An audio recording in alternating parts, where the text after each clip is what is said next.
Every so often in boxing, two landmark talents are brought together in a match of risk and reward unlike any in recent memory. Tonight in Las Vegas, such a meeting between Julio Cesar Chavez and Meldrick Taylor. One of the best fighters of all time. Taylor lands a vicious right hand. And I was always excited when I watched him box. This is a masterful fight with Meldrick Taylor. He's doing everything conceivable to offset Chavez. The fastest hands I've ever seen in boxing. Look at the speed of Meldrick Taylor's flurry. Meldrick's best was better than almost everybody else's when he was at the top of the game. Do it for your family. Give it all your heart. Let's go. Everybody that saw the fight saw where Meldrick was out pointing the guy and out punching the guy. He was on his way to winning the fight. And they definitely had Chavez flummoxed. He had never coped with hand speed like that before. If you're a fight fan, get ready for 3 minutes of high drama now as a desperate and determined Julio Cesar Chavez tries to take out a fading and battered Meldrick Taylor who has completely dominated him through most of the fight. I wanted to be the best fighter in the world, so I knew that in order to do that, I had to be Chavez. You need it now. You need this round. No, the fight is hanging on this round here, Mel. This is okay, champ. This is the last and final round.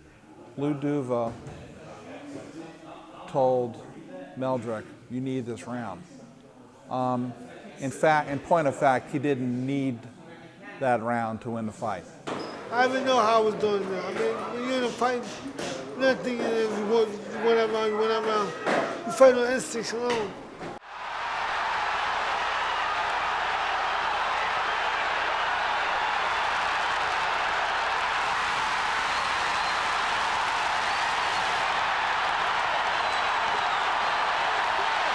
If he gets up, he probably wins the fight.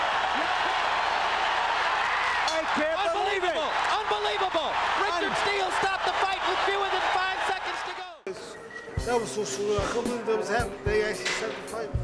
Now, when he said he was okay, if you look at the tape, Meldrick nodded, which meant, yes, I'm okay.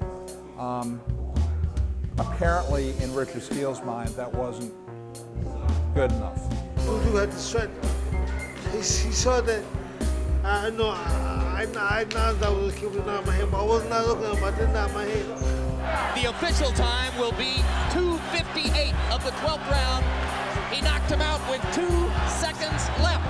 Well, Larry, I stopped because, Meldrick had took a lot of good shots, a lot of hard shots. When I see a man that has enough, I'm stopping the fight. He says, I don't know what time it is. All I know is I've got a hurt fighter in front of me. I don't want him to get hit anymore. Bullshit, I don't believe that there. He got up, he started to pick up the count. At 6, he got up. This fight should have been mine. This should have been in the basket. I needed it on the scorecards, and then it was premature that Richard Steele would do something like this. That was basically a fight that Meldrick was going to win.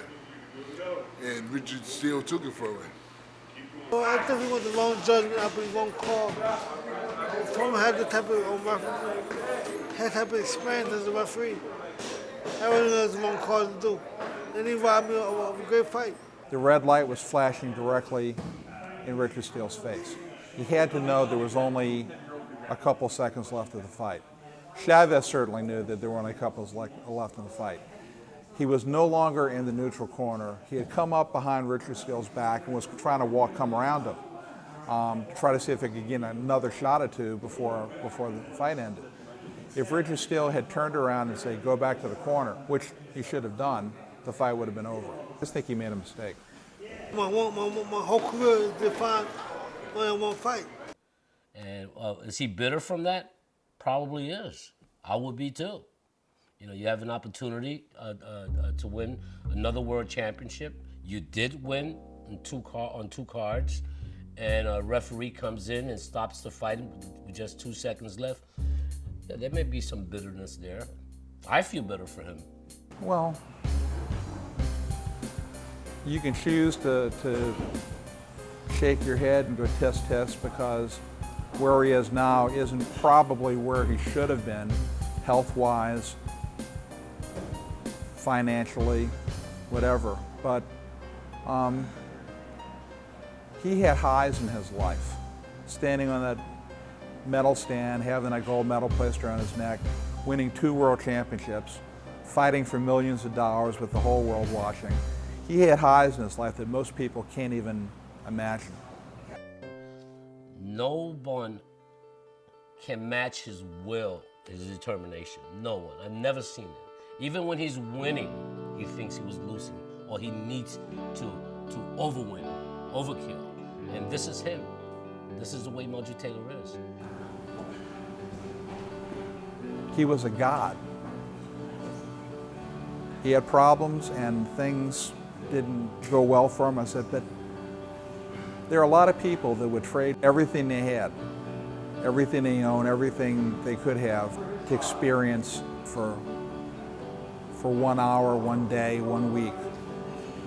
He was one of the very best in the world, and how many people can ever say that?